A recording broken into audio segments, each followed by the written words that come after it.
لبيك اللهم لبيك لبيك لا شريك لك لبيك لبيك اللهم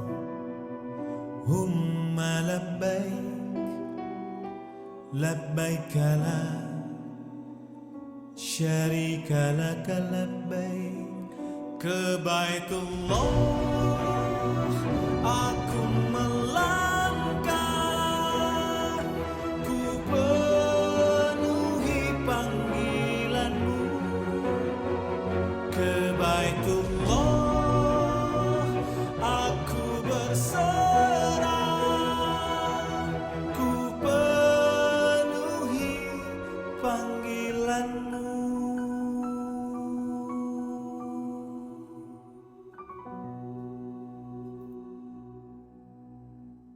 وقضى ربك ألا تعبدوا إلا إياه وبالوالدين إحسانا إما يبلغن عندك الكبر أحدهما أو كلاهما فلا تقل لهما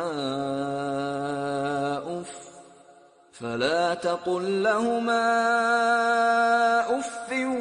ولا تنهرهما وقل لهما قولا كريما.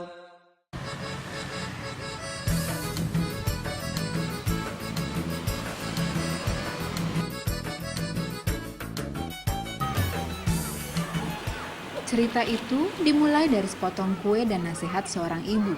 Meka Haryani, perempuan asal Palembang ini awalnya tak menyangka ejekan dan hinaan teman sekolah dasarnya dulu menjadi pendorong yang begitu besar akan keberhasilan hidupnya kini. Saat itu ada satu kejadian yang gak bisa saya lupakan dan ini bisa menjadi motivasi dalam hidup saya ya. Waktu itu kalau nggak salah saya masih SD. Nah pada saat itu ada jajanan yang agak ekspensif gitu, yang agak mahal gitu ya waktu itu. Dan di sana ada salah satu teman saya itu bilang, Mek, kamu mau nggak kue itu gitu kan? Ya saya waktu anak-anak waktu itu ya pikir saya mau dibeliin gitu kan waktu itu. Tiba-tiba saya bilang aja karena dengan polosnya tuh, iya saya mau gitu kan. Terus dia bilang gini, oh mau beli dong.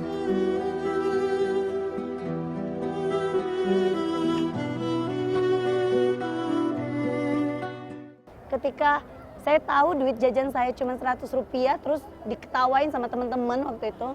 Saya bilang sama ibu saya bahwa tadi saya diejek sama teman-teman mah. Kenapa duit jajan saya sedikit gitu kan? Ya, ejekan yang ditanggapi dengan bijak oleh sosok mulia ibunda tercinta yang kata-katanya menjadi pelembut hati dan penegas semangat hidupnya. Waktu itu dibilang gini, kalau kamu nama kue itu kue lupis. Dibilang kayak gini sama mama, nak kita bisa beli itu gitu. Cuman kalau kamu beli, otomatis abangmu beli katanya, adik-adikmu juga beli kata gitu kan. Kalau kamu memang pengen belinya nak, saya bilang, oh pengen banget gitu mah gitu ya. Terus mama bilang kayak gini, kalau memang kamu mau cukup satu kata mama, tapi bukan duit dari mama katanya gitu. Dari mana kata saya? Dari kamu sendiri nak. Loh kok gitu kata saya gitu. Iya, kamu belajar, kamu kerja, kamu hasilkan duit. Nah di situ saat itu kamu bisa beli kue itu yang kamu mau.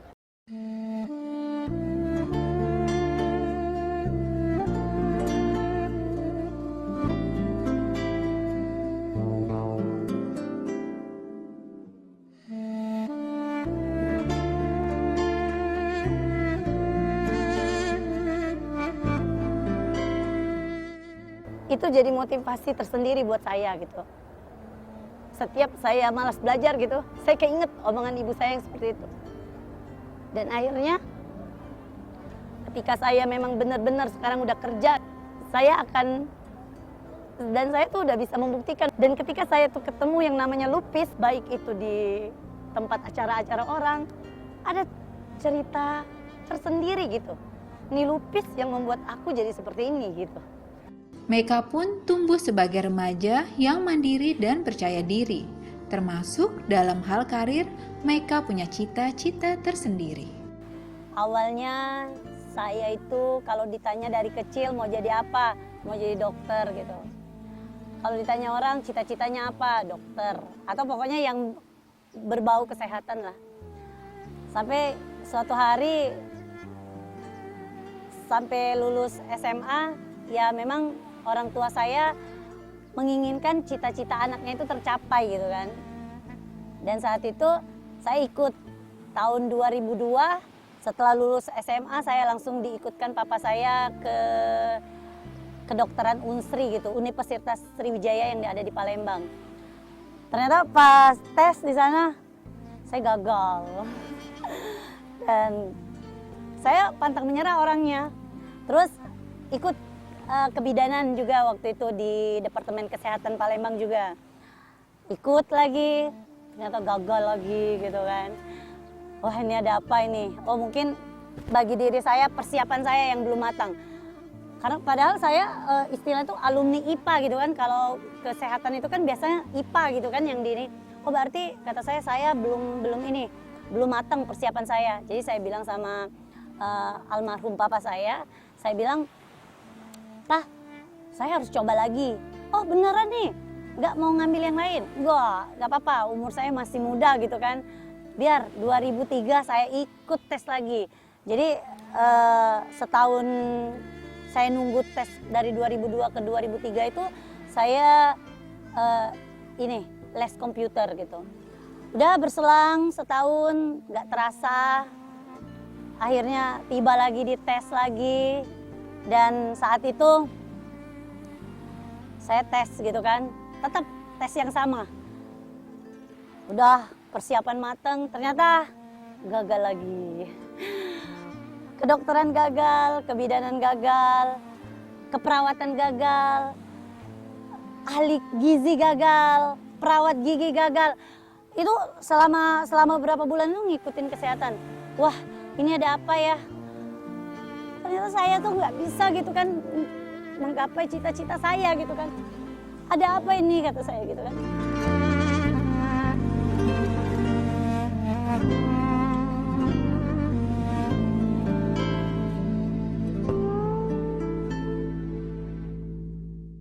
كتب عليكم القتال وهو كره لكم وعسى أن تكرهوا شيئا وهو خير لكم وعسى أن تحبوا شيئا وهو شر لكم والله يعلم وأنتم لا تعلمون.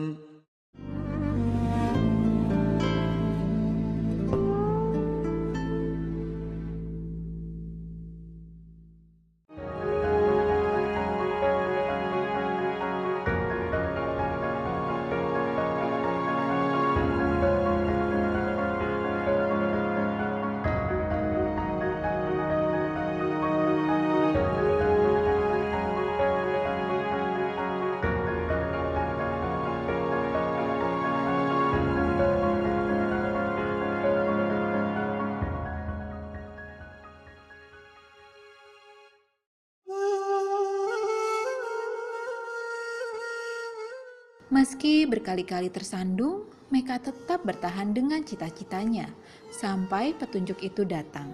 Sang ayah jatuh sakit, dan di tengah sakitnya ia memberi terang akan pilihan masa depannya.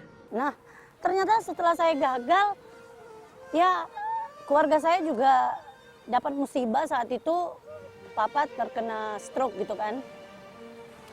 Pas kena stroke, tapi belum terlalu parah waktu itu, cuman menyerang saraf bicara papa dulu. Jadi papa tuh nggak bisa yang berbicara lancar gitu. Jadi ketika di rumah sakit, saya nangis gitu kan. Saya bilang ke papa, saya gagal gitu pak gitu kan. Nah tiba-tiba papa nunjuk gitu ke diri dia, katanya gitu kan. Hah?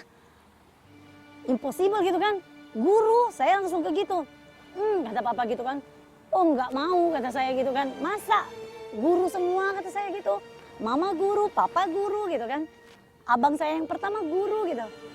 Tapi papa saya bilang, nunjuk abang. Guru bahasa Inggris gitu kan. Abang saya kebenaran majornya bahasa Inggris waktu itu. Kata papa saya, kata papa saya. Waktu itu belum senang banget karena major yang saya pilih bahasa Inggris. Saya nggak bisa benar pakai bahasa Inggris waktu itu kan. Akhirnya saya bilang sama mama saya lulus, jadi gimana nih? Ya udah kata mama, jalani kata mama gitu. Kamu les katanya bahasa Inggris. Ya itulah sampai sekarang ternyata cita-cita terakhir papa saya pengen anaknya jadi guru, ya bisa saya lanjutkan gitu. I can be a teacher because my father. Gitu. Saya bisa jadi guru karena apa gitu. Ya mungkin ini yang bisa saya berikan gitu kan. Sebuah pengabdian seorang anak untuk ayahnya gitu.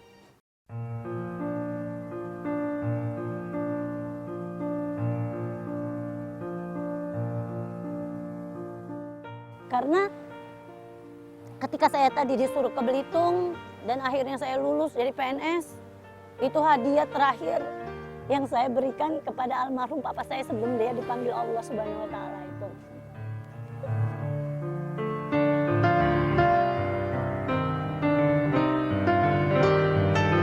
Karena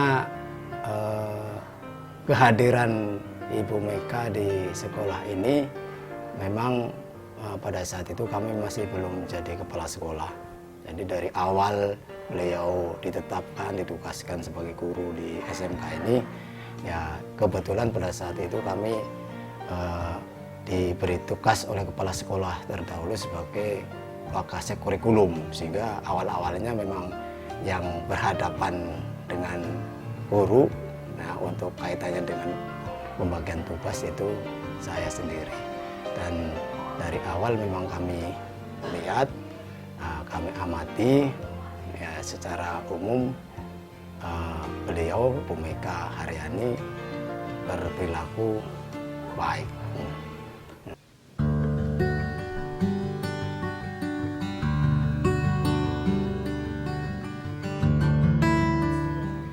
You have to write down in English, yeah, and I will give you score, yeah. It's about spirit. If we feel fail, don't ever give up. Jangan pernah menyerah ya. Perempuan asal Palembang ini pun mulai dengan langkah baru, merintis profesi sebagai seorang guru. Awalnya saya berat banget gitu kan, ke pulau gitu kan, pikiran saya sebuah pulau gitu yang, ya namanya pulau yang sering kita lihat di TV-TV ya kecil gitu kan.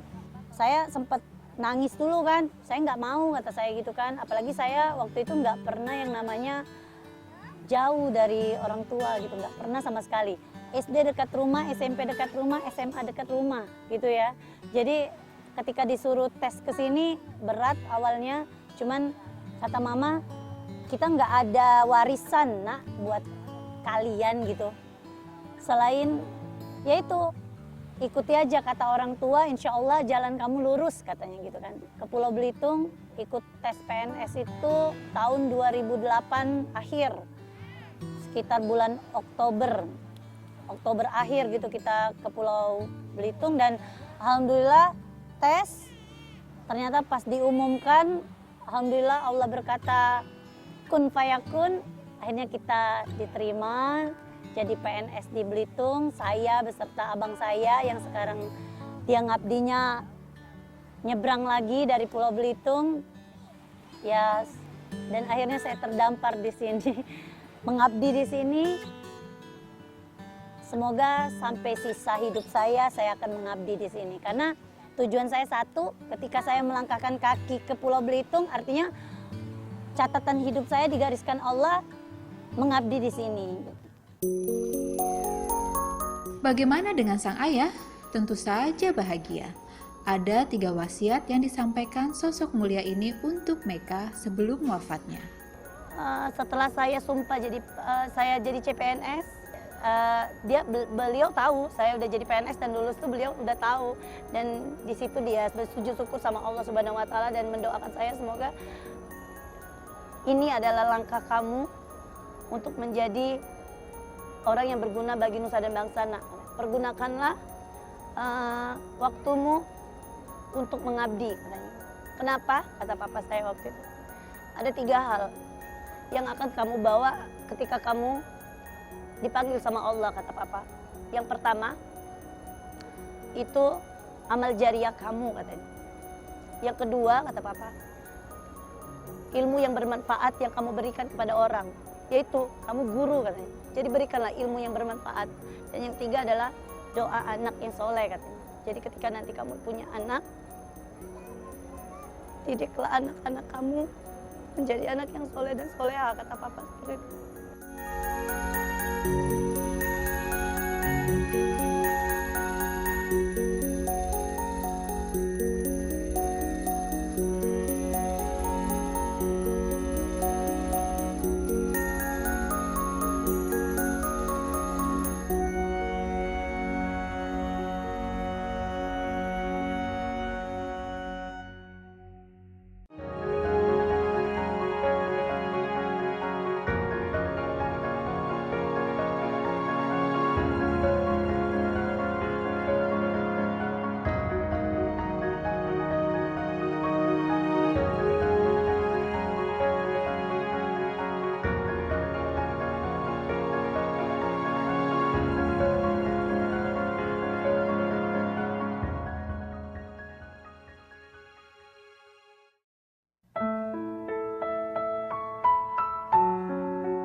Dalam perjalanan hidupnya sampai sekarang ini, Meka merasa Allah telah memberinya begitu banyak berkah. Salah satunya suami yang baik, dan pasangan hidupnya inilah yang tiba-tiba mengajaknya untuk pergi umroh. Sesuatu yang dirasa Meka tidak mungkin dilakukan saat itu. Suami saya waktu itu kan ngajak gitu, gimana kalau kita umroh gitu. Saya kan kaget gitu kan awalnya. Beneran ini saya akan ke Masjidil Haram gitu, saya bilang ke Masjid Nabawi, saya bilang gitu. Emang bisa, kata saya gitu kan awalnya. Emang bisa? Ya bisa kalau semua itu ada niat, dia bilang gitu.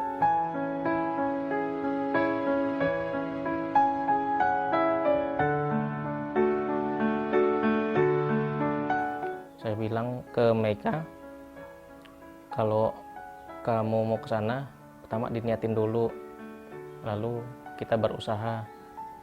Pokoknya kita berpikiran positif, kita harus bisa. Wah, seorang guru dengan gaji pas-pasan gitu, kata saya. Emang bisa, kata saya. Terus suami saya bilang, kun fayakun, kalau kata Allah itu, saya sambut, kamu datang, yang namanya niat, itu insya Allah pasti ada, kata suami saya. Rezeki itu pasti ada, kata suami saya.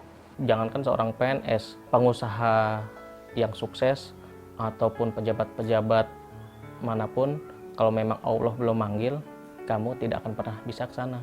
Ke Baitullah aku melangkah, ku penuhi panggilanmu. Ke Baitullah aku berserah, ku penuhi panggilanmu.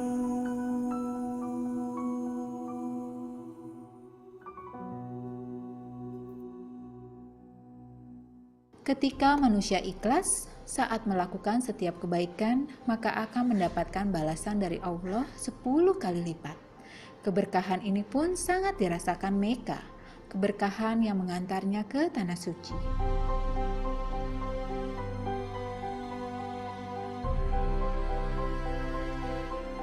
Saya itu selalu membayangkan setiap sholat di masjid, masyarakat umum gitu, di mana saya awalnya dulu memikirkan seandainya saya itu bisa sholat di masjid terbesar di Indonesia gitu, di Masjid Istiqlal awalnya. Dan alhamdulillah Allah menjawab doa saya bisa ke Istiqlal karena saya dipinang oleh orang Jakarta. Ketika saya diajak ke Istiqlal, oh subhanallah, akhirnya saya bisa ke Istiqlal gitu. Dan ketika di Istiqlal pernah saya terbersit waktu itu doa, ya Allah, ini Istiqlal gitu, Masjid Agungmu. Seandainya saya diundang gitu ke masjidmu yang terbesar di dunia, kata saya, Masjidil Haram, saya bilang. Dan alhamdulillah Allah sekali lagi mendengar doa saya. وهو الذي خلق السماوات والأرض بالحق ويوم يقول كن فيكون قوله الحق وله الملك يوم ينفخ في الصور عالم الغيب والشهادة وهو الحكيم الخبير.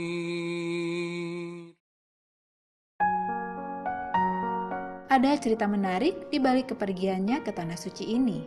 Hati yang ikhlas telah membuat doanya selalu terjawab. Kemudian ya kita nabung, dan alhamdulillah 2 tahun dari niat pertama sampai kita kepanggil diundang Allah itu dengan yang istilahnya tuh jeripayah, benar-benar menyisihkan sebagian rezeki yang dikasih Allah. Dan alhamdulillah insya Allah nih kita akan diundang, akan menjadi tamu ke Tanah Haram. Ke Baitullah aku melangkah, ku penuhi panggilanmu. Ke Baitullah aku berserah, ku penuhi panggilanmu.